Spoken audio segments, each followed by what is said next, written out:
करता हूँ। उन्होंने अर्ज़ की अल्लाह जो माह रमजान शरीफ पाए और पाने के बाद उसमें इबादत करके अपनी बख्शिश न करवा ले, अपनी मगफिरत न करवा ले, तो उसको अपनी रहमत से दूर फरमा दे। पता चला अल्लाह के रसूल अलैहिस्सलातु व तस्लीम मिंबर पे जा रहे हैं। यूं तो हम जब मिंबर पे जाते हैं, एक आम इमाम मिंबर पे जाता है, उस वक्त तो दुआ की कबूलियत का वक्त होता है, मगर इमामुल अंबिया मिंबर पे जा रहे हैं, आबरूए मिंबर मिंबर पे जा रहे हैं, आबरूए मिंबर मिंबर पे तशरीफ ले जा रहे हैं। अल्लाह अकबर, जान ईमान मिंबर पे तशरीफ ले जा रहे हैं। हर मिंबर की आबरू जिसके कदमे नाज से वाबस्ता है वो मिंबर पे तशरीफ ले जा रहे हैं। सैयदुल अय्याम है, जुमा दिनों का सरदार है, वक्तों का सरदार है, इमामों का सरदार है, फरिश्तों का सरदार है, फरिश्तों का सरदार दुआ कर रहा है, ए अल्लाह जो माह रमजानुल मुबारक पाए और उसमें इबादत करके मेहनत करके अपनी बख्शिश न करवा ले, तो उसको अपनी रहमत से दूर फरमा दे। उस वक्त मेरे आका ने आमीन फरमाया। अब मैं आगे बढ़ने से पहले अर्ज करूंगा, चंद दिनों के बाद वो मौसम बहार आने वाला है जिसको माह रमजान शरीफ कहते हैं। आजकल हमारे नौजवान जलसों में आते तो हैं मगर इबादत की तरफ तवज्जो नहीं है। मेरे भाइयों, माह रमजानुल मुबारक आने वाला है, इबादतों का महीना आने वाला है, मुआसात का महीना आने वाला है, जिसका पहला अशरा रहमत है, जिसका दूसरा अशरा मगफिरत है, जिसका तीसरा अशरा जहन्नम से आजादी है। आप क्या समझते हैं रमजानुल मुबारक को? रमजान शरीफ में अपनी जबान में कहूं, होलसेल में मगफिरत होती है, होलसेल में बख्शिश होती है, यानी कि इतनी बड़ी तादाद में मगफिरत होती है कि कोई मोमिन बचता नहीं है। अल्लाह के सच्चे रसूल सादिक व मस्दूक मुस्तफा जाने रहमत फरमाते हैं, जब माह रमजान शरीफ की पहली रात आती है तो उस वक्त अल्लाह ताला रहमत की हवा चलाता है, रहमत की हवा चलती है और अल्लाह तबारक व ताला अपनी शान के मुताबिक अपने बंदों को रहमत की नजर से देखता है। जिस पर रहमत की नजर पड़ जाती है अल्लाह तबारक व ताला उसकी मगफिरत फरमा देता है, उसकी बख्शिश फरमा देता है। मेरे भाइयों, अल्लाह अकबर, सर्दियों के आने से पहले सर्दियों का इंतजाम करने वालों, गर्मियों से आने से पहले गर्मियों का इंतजाम करने वालों, बारिश के आने से पहले बारिश का इंतजाम करने वालों, मौसम बहार इबादत का रहा है, उससे पहले अपनी मगफिरत का इंतजाम कर लो और अल्लाह की बारगाह में अर्ज करो, मौला तू जिसे पहली शब में रहमत की निगाह से देखेगा उनमें मेरा भी इंतखाब कर ले, ताकि मेरी भी बख्शिश हो जाए, मेरी भी नजात हो जाए। अल्लाह के रसूल सल्लल्लाहु अलैहि वसल्लम फरमाते हैं, जमुल जमामे की रिवायत है, मेरे आका इरशाद फरमाते हैं, माह रमजान में अल्लाह तबारक व तआला रोजाना 10 लाख बंदे को जहन्नम से आजाद करता है, उनकी मगफिरत करता है। किन लोगों को? अल्लाह अकबर, जिन पर जहन्नम का अजाब वाजिब हो चुका है। अल्लाह अकबर, ये 10 लाख लोग। और फिर फरमाया, इफ्तार के वक्त अल्लाह तबारक व तआला अपने 60,000 बंदों की मगफिरत फरमाता है।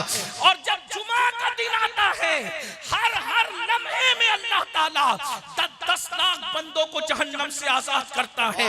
और जब जुमा की आखिरी घड़ी आती है माह रमजान शरीफ के अंदर, तो 24 घंटे में जितनों को बख्शा गया है उनकी तादाद के बराबर अल्लाह अपने बंदों की मगफिरत फरमाता है।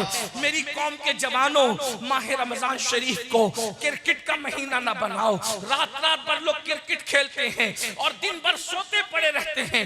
ये मगफिरत का महीना है। अब तो लोग जो है सीरियल देखते हैं, अब तो लोग मोबाइल में गेम खेलते हैं। रोजा रखो। अल्लाह के रसूल सल्लल्लाहु अलैहि वसल्लम फरमाते हैं, माह रमजान का एक रोजा अगर कोई जानबूझ के छोड़ दे, पूरी जिंदगी रोजा रखता रहे, माह रमजान के एक रोजे के बराबर नहीं हो सकता। और फरमाया, आम दिनों के 1000 रोजे उससे अफजल माह रमजान का एक रोजा है। और मेरे आका रोजे की फजीलत बयान करते हैं, हर इबादत का सिला नेकी है या जन्नत है। नमाज पढ़ो नेकी मिलेगी या जन्नत मिलेगी, इबादत करो नेकी मिलेगी या जन्नत मिलेगी, हज करो नेकी मिलेगी, जन्नत मिलेगी, कुर्बानी दो नेकी मिलेगी, जन्नत मिलेगी, सदका दो नेकी मिलेगी, जन्नत मिलेगी, माँ बाप की खिदमत करो नेकी मिलेगी, जन्नत मिलेगी। मगर रोजा क्या है?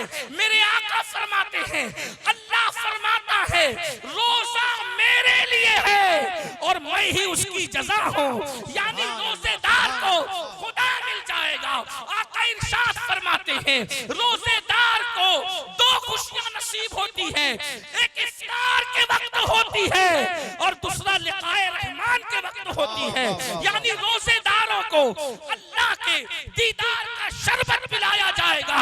इफ्तार के वक्त तो तुम ठंडे ठंडे शरबत पीते हो, मगर रब रहमान के दीदार का जब शरबत पिलाया जाएगा उस वक्त कैसे मजे आएंगे। अरे अंदाजा तो करो, जब उसका महबूब इतना खूबसूरत है तो ऐसे महबूब को बनाने वाले खुदा के हुस्न का आलम क्या होगा, उसके जमाल का आलम क्या होगा। नारे तकबीर, नारे रिसालत, हुजूर सैयद अमीनुल कादरी साहब अपने खुदा का दीदार करोगे, अपने मौला का दीदार करोगे। और एक बात मैं अर्ज करूं, कुर्बान जाए अल्लाह अकबर, खुदा के हुस्न का आलम क्या होगा, क्या मजे आएंगे। सहाबा ने कहा आका हम अपने अल्लाह को कैसे देखेंगे। मेरे आका फरमाते हैं जैसे तुम चांद को देखते हो वैसे तुम अपने खुदा का दीदार करोगे। अल्लाह अकबर। इसलिए रोजा रखो। कुछ लोग बहाना करते हैं, मौलाना काम पे जाना होता है, ड्यूटी पे जाना होता है, ये करना होता है, वो करना होता है, इसलिए मैं रोजा नहीं रख पाता। बहाना न करो, रोजा रख करके देखो। एक बात मैं आपको बताऊं, मेरे आका फरमाते हैं रोजा रखो और सेहतमंद हो जाओ। अगर अल्लामा रूहुल अमीन साहब को और मौका मिलता तो वो नमाज पे आए थे, रोजे पर भी आते। आजकल लोग बहाना करते हैं कि मैं आपको बताऊं, आज पूरी दुनिया के हकीम और डॉक्टर सेहत के लिए फास्टिंग पर जोर दे रहे हैं। फास्टिंग करो, फास्टिंग करो, वजन कम करना है तो फास्टिंग करो, बीमारियों से बचना है तो ये लोग आज फास्टिंग की बात कर रहे हैं। अल्लाह के रसूल सल्लल्लाहु अलैहि वसल्लम ने 1450 साल पहले फरमाया रोजा रखो सेहतमंद हो जाओ। आज हम लोग जो है खाकर मरीज है और हमारे असलाफ भूखे रहकर सेहतमंद थे। बेशक बेशक। आज 60-70 साल की उम्र में लोग कब्रिस्तान में चले जाते, मर जाते हैं खा खा कर। और हमारे असलाफ रोजे से रहते थे और 90 साल तक, 100 साल तक उनकी उम्रें कितनी लंबी लंबी होती थी। सरकार बदिउद्दीन जिंदा शाह मदार की उम्र के बारे में देखिए, सैकड़ों साल की उम्र हुई। शाह मुनव्वर इलाहाबादी की उम्र सैकड़ों साल की हुई। इसी तरीके से हमारे असलाफ उम्र दराज होते थे। अगर उम्र में दराजी चाहते हो तो रोजों को लाजिम पकड़ो। और मैं तो आपको एक मशवरा देता हूँ, सेहतमंद रहना है तो रमजान शरीफ के रोजों के अलावा महीने के 3 रोजे भी अपने ऊपर लाजिम करो। अय्याम 20 के रोजे, 13, 14 और 15 चांद की तारीख के रोजे। अल्लाह के रसूल इसको सफर में भी तर्क नहीं करते थे। आप ये रोजों को लाजिम करके देखें, इसकी बरकत आपको मिलेगी। अल्लाह के रसूल सल्लल्लाहु अलैहि वसल्लम फरमाते हैं अय्याम 20 के रोजे रखने वालों के चेहरे कयामत के दिन ऐसे चमकेंगे जैसे 14वीं रात का चांद चमकता है। मेरे भाइयों, रमजान शरीफ आ रहा है, रमजान शरीफ का फायदा उठा लो। और आपको पता है अल्लाह ताला, अभी आपने उलमा से सुना होगा शबे बरात में अल्लाह कहता है मुझसे रोजी मांगो, मुझसे दुआएं कर लो, मुझसे मगफिरत। ये शबे बरात एक शबे बरात नहीं, अल्लाह के रसूल अलैहिस्सलाम फरमाते रमजान शरीफ की हर रात में गुरूब आफ्ताब से लेकर तुलुए सुबह सादिक तक अल्लाह अपने बंदों पर खास तजल्ली करता है। वो आसमान दुनिया पर नुज़ूल इजलाल करता है जैसा कि उसकी शान है। वो आने जाने से पाक है। वो खास तजल्ली फरमाता है रमजान शरीफ की हर रात में, और वो कहता है मेरे बंदो मुझसे मगफिरत मांग लो, मैं तुम्हें मगफिरत अता करूं। मुझसे रोजी मांग लो, मैं तुम्हें रोजी अता करूं। मुझसे रिस्क मांग लो, मैं तुम्हें रिस्क अता करूं। मुझसे औलाद मांग लो, मैं तुम्हें औलाद अता करूं। मुझसे दुआएं मांग लो ताकि मैं तुम्हारी दुआएं कबूल कर लूं। ओ साल भर परेशान रहने वालों, कभी तावीज के चक्कर में, कभी वजीफों के चक्कर में, कभी इसका दर, कभी उसका दर, कभी उसका दर। ऐ मेरी कौम के जवानों, अगर अपनी फूटी तकदीर संवारना है, अगर अपनी बिगड़ी तकदीर संवारना है, अपना सोया हुआ मुकद्दर संवारना है। अल्लाह के रसूल के जरिए ऐलान कराया जा रहा है, मेरे बंदो मुझसे दुआ कर लो, मैं तुम्हारी दुआ को कबूल करूंगा। अरे जरा गिड़गिड़ा करके देख लो, रोजी रमजान शरीफ में मांग कर देख लो, साल भर तक कुशादगी न हो तो फिर हमारा दामन पकड़ना, क्योंकि हमें अपने नबी की जबान पर यकीन है। अल्लाह अकबर। लेकिन अफसोस की बात यह है, रमजान शरीफ की रातों में जागते हो तो हो, लेकिन इबादत नहीं करते, गिड़गिड़ाते नहीं। बल्कि आजकल तो ऐसा हो गया, इफ्तार और सहरी के मौके पर रमजान के प्रोग्राम के नाम पर पड़ोसी मुल्कों ने इतनी बातें फैलाई है कि जो ऐन दुआ और इबादत का वक्त होता है, लोग टीवी का मुंह पकड़ के बैठ जाते हैं। बताइए, मैं मजहबी प्रोग्राम देखने का मुखालिफ नहीं हूं, लेकिन जो इबादत का वक्त है तुम टीवी का मुंह पकड़ के बैठते हो, मोबाइल का मुंह पकड़ के बैठते हो। अरे इफ्तार और सहरी के वक्त जब रोजेदार दुआ करते हैं तो अल्लाह के 70,000 फरिश्ते तुम्हारी दुआओं पर आमीन कहने के लिए उतरते हैं। तुम कितने मुकद्दस हो जाते हो जब रोजा रखते हो। आओ ना अपने खुदा के करीब हो जाए, आओ मगफिरत का परवाना हासिल करें। अपनी गुफ्तगू को समेटते हुए फिर मेरे आका फरमाते हैं, दूसरे जीने पर जब मैंने कदम रखा तो जिब्रील ने दुआ की, ए अल्लाह, तेरे महबूब का जब नाम लिया जाए किसी महफिल में और उस वक्त जो तेरे हबीब पे दुरूद न पढ़े तो उसको भी अपनी रहमत से दूर कर दे, वो भी तेरी रहमत से महरूम हो जाए। आज महफिलों में बार बार तकरीरों में नाम लिया जाता है, तवज्जो करना, मैं तो देखता हूं कि बाज दीनदार लोग भी हुजूर का नाम लिए जाने पर दुरूद नहीं पढ़ते। जब कि कोई हुजूर कहे तो आपको सल्लल्लाहु अलैहि वसल्लम कहना चाहिए। बार बार कहो, हर बार कहो हुजूर अलैहिस्सलाम। कोई सरकार हुजूर की तरफ निस्बत करके कहे तुम कहो सल्लल्लाहु अलैहि वसल्लम, हुजूर कहे तुम कहो सल्लल्लाहु अलैहि वसल्लम। शर्माओ मत, इसलिए कि दुरूद वो अमल है, हर अमल के मरदूद होने का खतरा है, मगर दुरूद कभी मरदूद नहीं है, दुरूद हमेशा मकबूल है।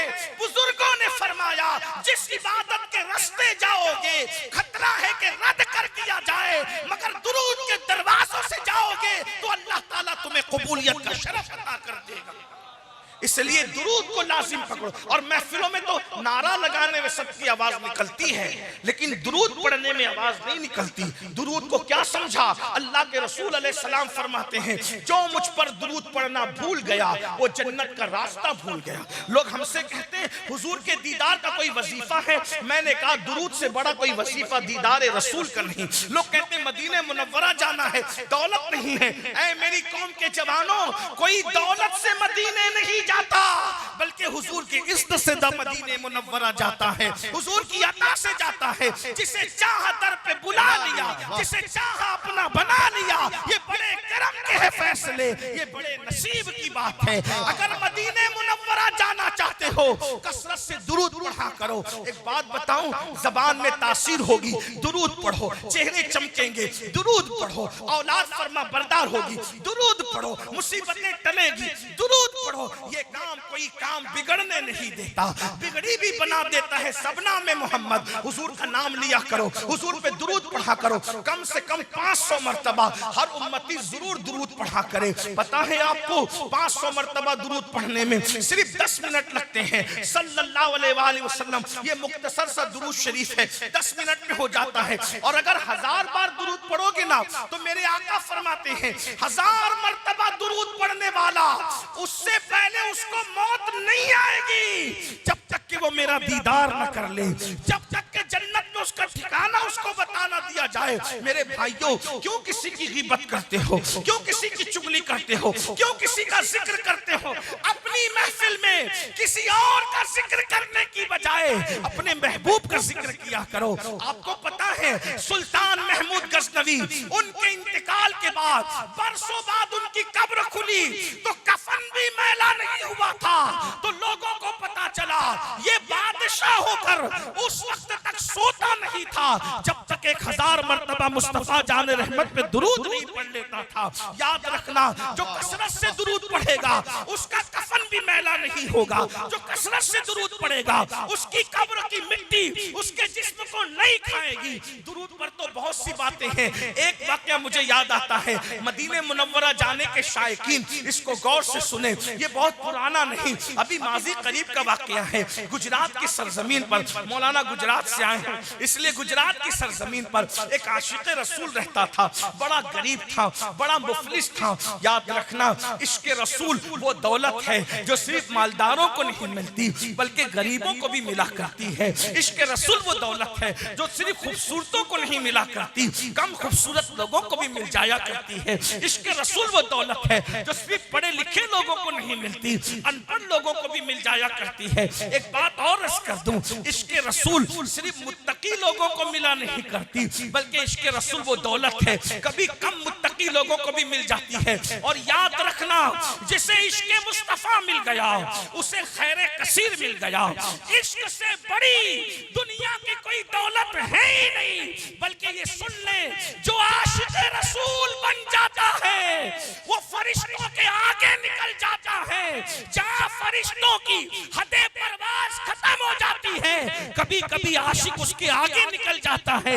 ये तो अपना अपना है हौसला, ये तो अपनी अपनी उड़ान है। कोई थक के रह गया बाम तक, कोई कहकशा से गुजर गया। हुजूर पे दुरूद पढ़ा करो। वो संग तराश था, संग तराश समझते हो यानी पत्थर तराशने वाला। दुरूद शरीफ की किताब है जिसका नाम दलाइलुल खैरात है, उसको पूरी दलाइलुल खैरात ज़बानी याद थी। वो दुरूद पढ़ता था और कैसे, जब भी कोई काम शुरू करता था तो पहले दलाइलुल खैरात का एक चैप्टर, एक सबक, एक बाब, उसको 7 हिस्सों में तकसीम किया गया है। बाज सूफिया ने उसको 8 हिस्सों में, बाज ने उसको 7 हिस्सों में। बहुत खूबसूरत सेगे उसने दुरूद शरीफ के। अल्लाह वाले अक्सर उसको विर्द में रखते हैं। मैं अपने बुजुर्गों से गुजारिश करूंगा, हालांकि मैं इनका छोटा भाई, इनका नालैन बरदार हूँ, उलमा से कहता हूँ बहुत मसरूफ रहते हैं, हो सके तो दलाइलुल खैरात शरीफ को अपने ऊपर लाजिम कर लो। सिर्फ 10 मिनट लगते हैं एक चैप्टर पढ़ने में, और जब आप पढ़ने के आदी हो जाते हैं तो कभी 6 और 7 मिनट में भी निपट जाता है। दुरूद शरीफ की किताब दलाइलुल खैरात को अपने वजीर, इस किताब को पढ़ने वाले वली बने, बहुत बड़ी चीज है ये, बहुत बड़ी चीज। मेरे भाई, जिस दुरूद को पढ़ने से शहद की मक्खियां कड़वे कसीले फूलों को शहद में तब्दील कर देती है, उस दुरूद की बरकत से हमारा कौन सा मसला हल नहीं हो सकता। हुजूर से अपने रिश्ते को मजबूत करना है तो दुरूद पढ़ो, दुरूद दुरूद दुरूद। बल्कि शेख मुहक्किक अब्दुल हक मुहद्दिस देहलवी कहते हैं, दुरूद के रंग में इतना रंग जाओ कि सोते रहो तो भी तुम्हारा दिल दुरूद पढ़ता रहे। दुरूद के फजाइल कभी खत्म नहीं हो सकते। दुरूद फिर दुरूद है, दुरूद सिर्फ दुरूद है। एक बार दुरूद की तरफ आकर के देखो, दुरूद शरीफ पढ़ कर देखो। तो वो संग तराश था, पत्थर तराशने से पहले रोजाना हर एक चैप्टर, दूसरा पत्थर तराशना, दूसरा चैप्टर पढ़ा, दूसरा बाब पढ़ा, तीसरा पत्थर तराश, वो पढ़ता रहता था, पत्थर तराशता है। और उसको जब दुरूद पढ़ता है ना तो आदमी हुजूर याद आते हैं, और जब हुजूर याद आते हैं, हुजूर कब याद आते हैं, मैं अक्सर कहता हूं पहले वो हमें याद करते हैं फिर वो हमें याद आते हैं। सिल्लीगुड़ी वालों, वो तो हमें हमेशा याद ही करते हैं। ये तो और बात है कि हम उन्हें भूल गए। जो न भूला हम फकीरों को रजा, याद उसकी अपनी आदत कीजिए।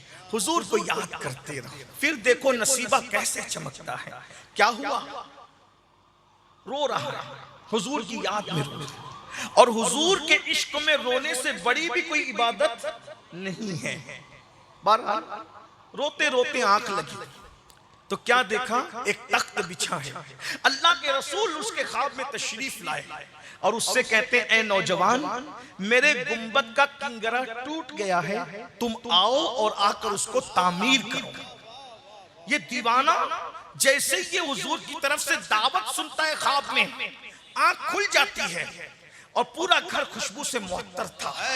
वाह, दीवाने ने आओ देखा ना ताओ देखा, वाह। झोला उठाया, उठाकर कंधे पे डाला और बंदरगाह की तरफ चल पड़ा। न टिकट है न पैसे हैं, उस जमाने में वीजा और पासपोर्ट का सिस्टम नहीं था। अल्लाह अकबर। वो निकला तो क्या देखा, एक जहाज है जो जिद्दा की तरफ जा रहा है, मगर मल्लाह के लाख कोशिश करने पर वो जहाज आगे बढ़ने को तैयार नहीं है। अल्लाह अल्लाह, अंदाजा तो फरमाए, मेरे नबी के इख्तियार फिर इख्तियार है। अरे जो हवाओं को रोक दे, जो चांद के टुकड़े कर दे, सो सूरज को पलटा दे, उसके लिए जहाज को रोकना कौन सी बड़ी बात है। अल्लाह अल्लाह, मेरे नबी के इख्तियार का आलम तो ये है, जहां में उनकी चलती है वो दम में क्या से क्या कर दे। जहां में उनकी चलती है वो दम में क्या से क्या कर दे। जमी को आसमां कर दे, सुरैया को सरा कर दे। जमी को आसमां कर दे, सुरैया को सरा कर दे। अल्लाह अल्लाह, जहाज रुका है, कोशिशें हो रही है, जहाज आगे बढ़ने को तैयार नहीं। अल्लाह अकबर। इस दीवाने को बोझल कदमों से लोगों ने जहाज की तरफ आता देखा। मल्लाह ने कहा कि कोई नूरानी सूरत वाला एक अल्लाह का फकीर मालूम होता है, इसीलिए शायद जहाज नहीं चल रहा है। उससे पूछा किधर का इरादा है, उसने कहा मदीने जाना है। जहाज जिद्दा जा रहा था, उसने कहा मदीने जाना है। आशिकों की तबीयत यही है, काबे का नाम तक न लिया, तैबा ही कहा। जिसने कहा था मुझसे कि नुहजत किधर की है, उसके तुफैल हज भी खुदा ने करा दिए। असले मुराद हासिली उस पाक दर की है, मदीने जाना है, मदीने जाना है। आओ बैठो। जैसे ही जहाज के अंदर उस आशिक को बिठाया, थोड़ी सी हरकत पर जहाज चलने लगा। अब जरा तवज्जो करना, आशिक सर झुकाकर बैठा है। दिन तेजी के साथ गुजरते नहीं है, इसलिए कि हिज्र के लम्हात बहुत जल्दी नहीं गुजरा करते, वस्ल के लम्हात बहुत तेजी से गुजरते हैं। आप जानते हैं, हम जैसे गिरे पड़े लोग मदीने मुनव्वरा जाते हैं तो दिल चाहता है कि उड़ करके चले जाएं। वो तो बहुत बड़ा आशिक था, वो तो सच्चा आशिक रसूल था, उसके लिए बहुत बार हो रहा था।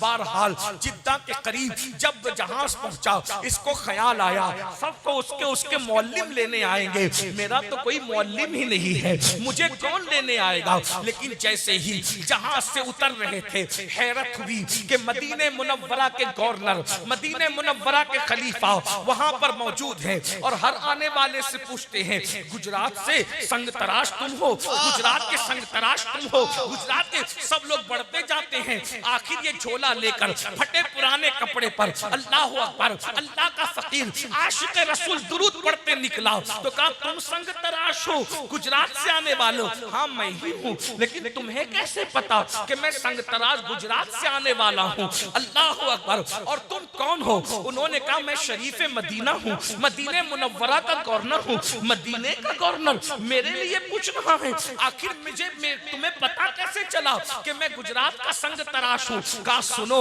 ख्वाब में मुस्तफा जाने रहमत तशरीफ लाए थे और मेरे आका ने फरमाया, शरीफ मदीना अगर मुझे अपना मेहमान बनाना चाहते हो तो मेरा एक आशिक संग तराश गुजरात से आ रहा है, उसकी खिदमत करना गोया तुमने मेरी खिदमत करनी, नारे तकबीर, मेहमान बनाना गोया कि तुमने मुझे अपना मेहमान बना लिया। अल्लाह अकबर। आशिक सोच रो पड़ा, मैं तो सोच रहा था मुझे जिद्दा से कौन ले जाएगा, मगर वारे मुस्तफा जान रहमत तुम्हारी मेहमानी पर कुर्बान, तुम्हारी शान मेजबानी पर कुर्बान। वक्त के ताजदार को एक फकीर के लिए साहिल समुंदर पे खड़ा कर दिया और उसके बाद शरीफ मदीना पूरे ठाट बाट के साथ उस आशिक रसूल को मदीने मुनव्वरा ले जाता है। ये खा ले, ये कर ले, वो कर ले, कुछ नहीं, मैं जिस काम के लिए आया हूँ उसी काम से मुझे जाना है। क्या काम से आए हो? हुजूर ने फरमाया मेरा किंगरा टूट गया है, गुंबद का तुम्हें तामीर करना है। अरे करोड़ों उम्मतियों में किंगरे की तामीर के लिए निगाह किस पे पड़ रही है? दुरूद पढ़ने वाले आशिक पे पड़ रही है, हुजूर के डंके बजाने वाले आशिक पे पड़ रही है। अल्लाह अकबर। वो फिर आशिक रसूल गुस्ल करता है, अपने फटे पुराने कपड़े पहनता है और साजो सामान लेकर गुंबद की तरफ चढ़ता है। हाय हाय, हजारों अख्ताब व अब्दाल निगाहों से जिस गुंबद को बोसा देते हैं, उस गुंबद पे चढ़ने का शरफ जिस से नसीब हो रहा है। वो गुजरात का एक मामूली सा संग तराश है, अंदाजा तो फरमाए, कमर में रस्सी बांधकर वो चढ़ा। उसके बाद उसने गुंबद का किंगरा तामीर किया। सब इंतजार में खड़े थे, चलो आएंगे तो खिदमत करेंगे, आएंगे तो मेजबानी करेंगे, आएंगे तो मेहमान नवाजी करेंगे। लेकिन जब किंगरा तामीर हुआ, वो गुंबद पे लिपट गया, उसकी गर्दन ढलक गई। लोग इंतजार कर रहे थे, आओ तो खिदमत करें, आओ तो खिदमत करें। जब देर तक कोई आवाज न आई तो खादिमों को ऊपर चढ़ाया गया। तो लोगों ने बताया, इसकी तो रूह कफ़से उनसरी से परवास कर चुकी है। जब तेरी याद में दुनिया से गया है कोई, जान लेने को दुल्हन बन के कज़ा आती है। उसकी किस्मत पे फिदा तख्ते शही की राहत, खाके तैबा पे जिसे चैन की नींद आई हो। देखो दुरूद ने उसको कहां पहुंचा दिया। इसलिए जब भी हुजूर का जिक्र हो सल्लल्लाहु अलैहि वसल्लम कहा करो, हुजूर पे दुरूद पढ़ा करो। वाजिब कितनी मर्तबा है, फर्ज कितनी मर्तबा है, मैं इसमें नहीं उलझाना चाहता। मैं तो कहता हूँ हम इश्क के बंदे हैं। जब जब यार का नाम लिया जाए तब तब हुजूर पे दुरूद पढ़ा जाए। जब जब यार का नाम लिया जाए हुजूर पे दुरूद पढ़ा जाए। तीसरी और आखिरी बात अल्लाह के रसूल फरमाते हैं, जब मैं तीसरे जीने पे मैंने कदम रखा तो जिब्रील ने कहा, या अल्लाह, जो अपने माँ बाप में से किसी को बुढ़ापे में पाए, एक को या दोनों को, और उनकी खिदमत करके वो अपने ऊपर जन्नत लाजिम न कर ले, तो उनको भी अपनी रहमत से दूर कर दे। हुजूर फरमाते, मैंने उस पे भी आमीन कहा। आज माँ बाप मसला कश्मीर बने हुए माँ बाप, माँ बाप की तरफ तवज्जो नहीं है, माँ बाप की अहमियत भी नहीं है, माँ बाप से ताल्लुक भी कल्बी नहीं है। बल्कि हालात ये हैं, अगर पिकनिक पर जाना हो, पार्टी में जाना हो, दोस्तों के साथ खेल कूद के लिए जाना हो, कॉफी पी रहे हैं, चाय पी रहे हैं, खाना खा रहे हैं, तो हर दोस्त तो अपनी जेब से पैसे निकालता है या कार्ड निकालता है, मैं बिल दूंगा, मैं बिल दूंगा, मैं बिल दूंगा। और जब माँ बाप दवाखाने में और हॉस्पिटल में एडमिट होते हैं तो चारों भाई आपस में लड़ते हैं, पांचों भाई आपस में लड़ते हैं, तू बिल देगा, तेरी माँ नहीं है, तू बिल देगा, तेरा बाप नहीं है। आपसे पूछता हूं, जो माँ बाप जन्नत की तुम्हारे लिए, आज उन माँ बाप से तुम दूर हो। जन्नत को जंगलों में, जलसों में तलाश करने वालों, जन्नत ना जंगलों में मिलेगी ना जलसों में मिलेगी। जन्नत तो तुम्हारे घर में, तुम्हारे माँ बाप की शक्ल में मौजूद है। वाह वाह, बेशक। मैं चंद दिनों पहले सौराष्ट्र गुजरात के इलाके में गया था। वहां के लोग सैयदों से बहुत प्यार करते हैं। वो बिल्कुल बॉर्डर का जो इलाका है, बाड़मेर वगैरह का इलाका, कई फुट दूर जूते और चप्पल उतार कर फिर सैयदों से मिलने आते हैं और बगैर नजर के कोई नहीं मिलता। मैं खुश हुआ, लेकिन मैंने उनसे कहा, जितने जूते चप्पल उतार करके तुम हमसे मुसाफा कर रहे हो, हाथ चूम रहे हो, पैर चूम रहे हो, मैं दुआ देता हूं अल्लाह तुम्हारी नस्लों को आबाद रखे। लेकिन जो रवैया हमारे साथ है, क्या यही रवैया तुम्हारा तुम्हारे माँ बाप के साथ भी है? वाह वाह वाह वाह। अभी अल्लामा रूहुल अमीन साहब तशरीफ लाए, अल्लामा नजीर साहब, ये सैयद मुफ्ती सैयद अहमद कबीर साहब और भी उलमा हैं, हम भी आए, मौलाना सिद्दीक साहब, अल्लामा सिद्दीक साहब भी। आपकी सबकी तमन्ना ये है, एक बार मुसाफरा जी, एक बार मुसाफरा, हाथ चूमना है। मैं इस पे कभी लोगों को मना भी नहीं करता, ठीक है। वैसे हाथ चूमने के बड़ी तारीखें, निशानात हाथों पर मौजूद हैं। मुझे उस पर गुस्सा भी नहीं, और मैं तो कहता हूं बुजुर्गों के हाथ चूमने का मौका मिले तो चूम लो, क्योंकि इमाम हसन बसरी के एक बादशाह ने हाथ चूमे थे, अल्लाह ने सिर्फ हाथ चूमने पे उसको जन्नत दी। लेकिन मैं यहाँ आपसे सिलीगुड़ी वालों और अपने नौजवानों से, अपनी माएँ और बहनों से पूछता हूँ कि आप सैयदों के हाथ चूमने के लिए, उलमा के हाथ चूमने के लिए एक दूसरे पे गिर पड़ते हो, मगर यहाँ जितने उलमा बैठे, अगर मैं गलती करूं तो ये मेरी इस्लाह करेंगे, सही कहूं तो मेरी तायीद करेंगे। आप कोई भी सैयद साहब, ये बात तो मैं कह सकता हूं, कोई और कहेगा तो उसको गलत रंग दे, कोई भी कितना ही बड़ा सैयद अगर आपके लिए दुआ करे, सैयद की दुआ कबूल होती, लेकिन अल्लाह बेनियाज है, अगर चाहे तो वो तुम्हारे हक में सैयद की हुई दुआ भी रद्द कर सकता है, कबूल होती। लेकिन वो रद्द कर, वो बेनियाज, उसको कबूल करना उस पे लाजिम नहीं है। बेशक अल्लाह पर कुछ लाजिम नहीं है, बेनियाज है। हम सब उसके बंदे हैं। वो अगर सारी जिंदगी की इबादत को रद्द कर दे तो भी कोई उससे पूछ नहीं सकता कि क्यों रद्द किया। कितना भी बड़ा वली, मैं ये बात उलमा की मौजूदगी में, मुफ्तियों की मौजूदगी, मुफ्तियाने किराम की मौजूदगी में कह रहा हूं, फिर ये कह रहा हूं, इनको हक है मेरी इस्लाह करने का। कितना भी बड़ा वली अगर दुआ करे, अल्लाह बेनियाज है। वलियों की दुआ वो कबूल करता है, लेकिन अगर चाहे तो वो वली की दुआ जो आपके हक में हो रही वो रद्द भी कर सकता है। वो कर सकता है, पॉसिबल है, मुमकिन है, क्योंकि वो बेनियाज है। वो बेनियाज है मेरे भाई। जब उसने किसी हजारों साल इबादत करने वालों की इबादत को रद्द ही नहीं किया, बल्कि उसके गले में लानत का तोक डाल दिया, बलामा बाउर का अंजाम क्या हुआ मेरे भाई? गौर करो, सोचो। अपने माँ बाप को सताने वालों, माँ बाप को तकलीफ पहुंचाने वालों, माँ बाप का दिल दुखाने वालों, माँ बाप को अजियत देने वालों, किसी की भी दुआ, बड़े से बड़े बुजुर्ग, बड़े से बड़े सैयद, बड़े से बड़े पीर की दुआ अल्लाह कबूल ही करता है, लेकिन अगर चाहे तो रद्द कर दे। लेकिन अल्लाह के सच्चे रसूल ने फरमाया, जब तुम्हारे माँ बाप तुम्हारे लिए दुआ करते हैं तो अल्लाह माँ बाप की दुआ को औलाद के हक में कभी रद्द नहीं करता, कभी रद्द नहीं करता। ये मौलाना ज़ीशान जैसे नाज़िम हजरात जब हम लोग स्टेज पर आते कहते हैं इनके चेहरे को देखो तो इबादत का सवाब, इबादत है। मैं कहता हूं अगर जो गुमान किया है वाकई हम वैसे नेक हैं तो इबादत का सवाब मिलेगा, वरना मिंबर पर सर झुकाकर मक्कारी कर रहे हैं और कमरे में जाके गड़बड़ कर रहे हैं तो क्या इबादत का सवाब मिलेगा? नमाजों में सोते पड़े तो क्या इबादत का सवाब मिलेगा? जन्नतियों को देखकर इबादत का सवाब मिलता है, जहन्नमी और बेअमल लोगों को देख करके इबादत का सवाब तो नहीं मिलता है। ये बात तो है ना, तवज्जो करना, बहुत ध्यान से सुनना। कोई कितना भी मेकअप करके आए मिंबर पे, आप उसको देख करके अगर चले वो वाकई नेक भी है तो सवाब जो मिलेगा वो उतना ही मिलेगा, जितना मिलेगा मिलना उतना मिलेगा।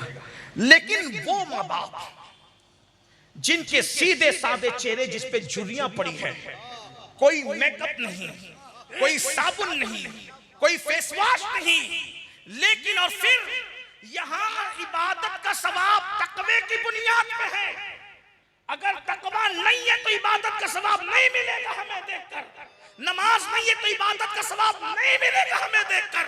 अगर वाकई जैसे दिखते हैं वैसे नहीं है, लोगों के सामने मक्कारी में मुत्तकी बनते हैं और तन्हाई के अंदर शैतान का नंगा नाच बनते हैं, इल्ला माशाअल्लाह, तो कोई सवाब नहीं मिलेगा। मगर सुन लो, यहाँ तकवे की, परहेजगारी की बुनियाद में सवाब है। लेकिन तुम्हारे माँ बाप न नमाजी है, न रोजेदार है, न नेक है, न मुत्तकी है, सिर्फ माँ बाप है और उनकी फर्मा बरदार औलाद हो। तुम उनको जब जब देखते हो तब तब अल्लाह तुम्हें मकबूल हज का सवाब नारे तकबीर। हाजी तो साल में एक मर्तबा नफली जिलहज्जा को हज करता है और पता नहीं कबूल है कि रद्द है।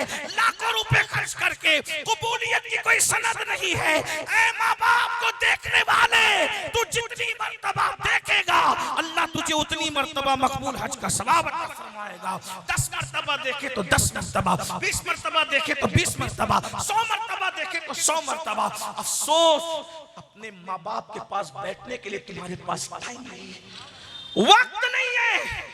दोस्तों के पास घंटों बैठते हैं और माँ बाप इंतजार करते हैं मेरा बेटा या मेरी बेटी आकर मेरे पास 10 मिनट तो बैठते हो अपने माँ बाप के पास? नहीं बैठते। और एक बात आप सुन लें, हम बच्चे थे जितनी जरूरत हमें अपने माँ बाप की थी, बुढ़ापे में उतनी ही जरूरत हमारे माँ बाप को हमारी होती है। माँ बाप को कुछ मत दो, सिर्फ जाके बैठ भी जाओ ना तो उनका दिल बड़ा हो जाता है। उनके हाथ चूम लो तो उनका सीना 56 का हो जाता है। ये सूदखोरों के चेहरे क्या सीने क्या 56 के होंगे?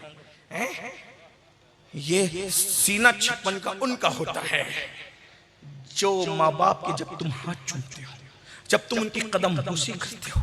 और एक बात ये भी याद रखना, आजकल के नौजवान छोकरों को पता ही नहीं माँ बाप क्या है।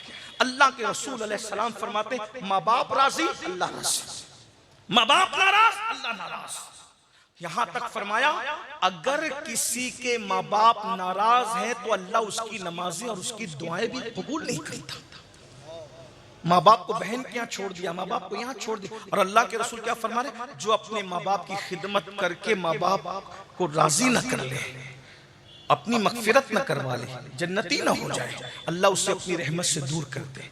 यहाँ मुझे एक बात याद आती है और उसी पे मैं बात पूरी करता हूँ। आजकल के नौजवान चाहते माँ बाप को छोड़ के सब हासिल कर ले। मैं पूरी जिम्मेदारी से कह रहा हूँ माँ बाप को छोड़कर तुम कुछ हासिल नहीं कर सकते।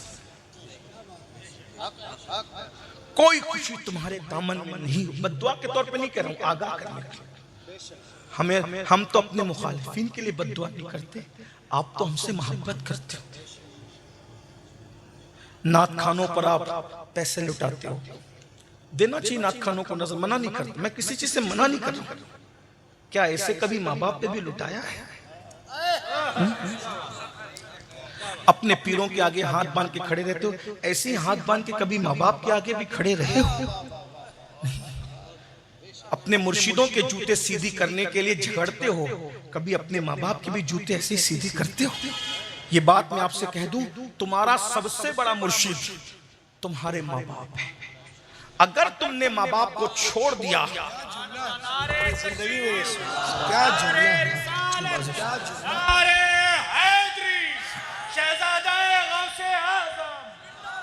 मेरे भाई, अपने माँ बाप के तुम जूते कभी सीधे नहीं करते। अपने माँ बाप पीरों को बुलाओगे तो देसी खीने में, देसी घी में खाना पकाओगे, पकाओ, मुझे मना नहीं, मैं मना नहीं कर रहा हूँ किसी चीज पे। लोग बुरा मान, मैं क्यों मना करूंगा? मैं कहता हूँ वो भी करो, लेकिन पहले नंबर पे तुम्हारा सबसे बड़ा पीर तुम्हारे माँ बाप है। अगर आपने किसी के मुरीद नहीं हो, एक बात याद रखना, अगर पीर कामिल नहीं है तो वो आपको खुदा तक नहीं पहुंचा सकता। लेकिन माँ बाप कामिल ना भी हो, ना मुत्तकी है ना परहेजगार है, अगर वो दुआ कर दे, पीर के खुदा तक पहुंचाने के लिए कामिल होना जरूरी है। लेकिन माँ बाप बेनमाजी है, शराबी है, जुआरी है, कुछ भी है, उनकी दुआ लग गई तो जहां तक पीर नहीं पहुंचा सकता, उसके आगे तुम्हें माँ बाप की दुआ। मैं अपनी पूरी गुफ्तगू का जिम्मेदार अकेला हूं, मैं अपनी पूरी जिम्मेदारी से अर्ज कर रहा हूं। याद रखना, माँ बाप को घर का कचरा समझने वालों, आज माँ बाप मस्जिद के सीने पे बैठकर भीख मांग रहे हैं, आज माँ बाप सड़कों पर भीख मांग रहे हैं। मुसलमानों, मुस्तफा जाने रहमत के उम्मतियों का ये हाल हो गया कि वो कुत्तों को तो बिस्तर में लेके सो रहे हैं और माँ बाप की खटिया को घर के बाहर कर दिया है। अल्लाह अकबर। जिस दिन तुम्हें माँ बाप की अहमियत समझ में आएगी, उस दिन ये चेहरे रुखसत हो चुके होंगे। आज एक फकीर बेनवा के दिल की सदा है। तकरीर को आप सुन चुके अल्लामा साहब से, मैं कोई मुकर्रिर ही नहीं हूं, ये सिर्फ एक फकीर बेनवा की आवाज है। अपने माँ बाप की कद्र कर लो। लोग हमसे कहते हैं मेरे अब्बा नेक नहीं है तो मैं क्या करूं? अब्बा के नेक होने की वजह से ताजीम नहीं है, अब्बा के अब्बा होने की वजह से ताजीम है, अम्मा के अम्मा होने की वजह से ताजीम है। और याद रखना, अगर तुम उनका पाखाना भी धुला दो तो भी तुम उनका हक अदा नहीं कर सकते। एक सहाबी आए और आकर अर्ज करते, या रसूल अल्लाह सल्लल्लाहु अलैहि वसल्लम, मेरी माँ इतनी बीमार है कि मैं माँ का पाखाना धुलाता हूँ, क्या मैंने माँ का हक अदा कर दिया? मेरी माँ ने बचपन में मेरा पाखाना धुलाया, मैंने बुढ़ापे में माँ का धुला दिया, बराबरी हो गई। मेरे आका ने मुस्कुरा के कहा, माँ में और तुम में फर्क ये है, जब माँ तुम्हारा पाखाना धुलाती थी तो दुआ करती थी अल्लाह इसकी उम्र दराज कर, और जब तुम लोग बुढ़ापे में माँ बाप का पाखाना धुलते हो तो दिल से दुआ करते हो बहुत बीमार है, अल्लाह इसको उठा ले। दोनों की सोच में फर्क है। याद रखना, माँ बाप बिस्तर पे हो, हंसने की बात नहीं मेरे जवानों, माँ बाप बिस्तर पे हो, तुम्हारे लिए बहुत बड़ी नेमत है। इनकी दुआएं विलायत के मकाम तक पहुंचा सकती है, इनकी दुआएं तुम्हारी मुसीबतों को दूर कर सकती है। कहां कहां धक्के खा रहे हो, तावीज से किस्मत बदलना चाहते हो, याद रखना सबसे बड़ा तावीज तुम्हारे घर में है। वो जब हाथ उठा दे, अल्लाह के रसूल फरमाते हैं पूरी कायनात किसी के लिए दुआ करे और अकेली माँ उसके लिए बद्दुआ करे, पूरी कायनात की दुआ रद्द कर दी जाएगी, अकेले माँ की दुआ कबूल कर ली जाएगी। और पूरी कायनात दुआ करे, अकेले माँ उसके लिए बद्दुआ करे, पूरी कायनात की दुआ अल्लाह अकबर रद्द कर दी जाएगी, माँ की बद्दुआ कबूल कर ली जाएगी। हजारों साल की मेहनतें वहां तक नहीं पहुंचा सकती जहां माँ बाप की दुआ पहुंचाती है। दुआ ले लो, अपने माँ बाप को खुश करो, अपने माँ बाप को राजी करो। एक बात बताऊं, माँ कितना प्यार करती है अपने बच्चों से, बाप कितना। एक बाप अपना पूरा शबाब अपने बेटे के लिए कुर्बान। ये जो जवान हुए हो ना, माँ बाप को आंखें दिखाते हो जवान, इसमें बाप ने पूरा शबाब निचोड़ा है, पूरा शबाब। न सर्दी देखा, न गर्मी देखा, न बरसात, कुछ नहीं देखा। आज तो माल की फरावानी है। आज से 20-20 साल पहले हिंदुस्तान में इतना माल नहीं था। अक्सर लोग गरीब थे, चंद लोग मालदार थे 50 साल पहले। हाँ, बिस्तरों पे पेशाब करने वालों, तुम्हारे गीले बिस्तर पे माँ बाप सोते थे और तुम्हें अपने सीने पे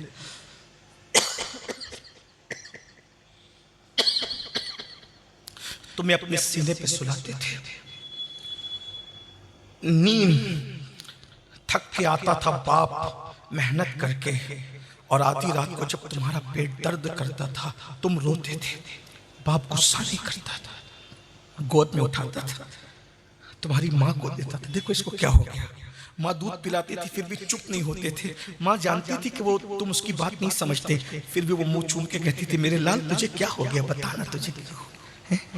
भूल गए जो तुम्हें एक गिलास पानी पिलाता है, एक गिलास पानी, तुम उसको थैंक यू कहते हो, शुक्रिया कहते हो। जिसने अपने खून को दूध की शक्ल में 2 साल तक कतरा कतरा तुम्हारे वजूद में निचोड़ा, उनको थैंक यू कहना भूल गए।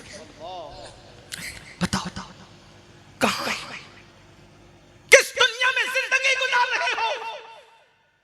आज कहते हो रिश्ते नहीं आते, माँ की दुआ से खुदा मिलता है। रिश्ता क्या चीज है, खुश तो करके देखो अपने माँ बाप को, अपने माँ बाप को राजी तो करके देखो। और मैंने देखा, ये मेरा तजुर्बा है, सबको राजी करना मुश्किल है, अल्लाह रसूल को राजी करना और माँ बाप को राजी करना बहुत आसान है, बहुत आसान।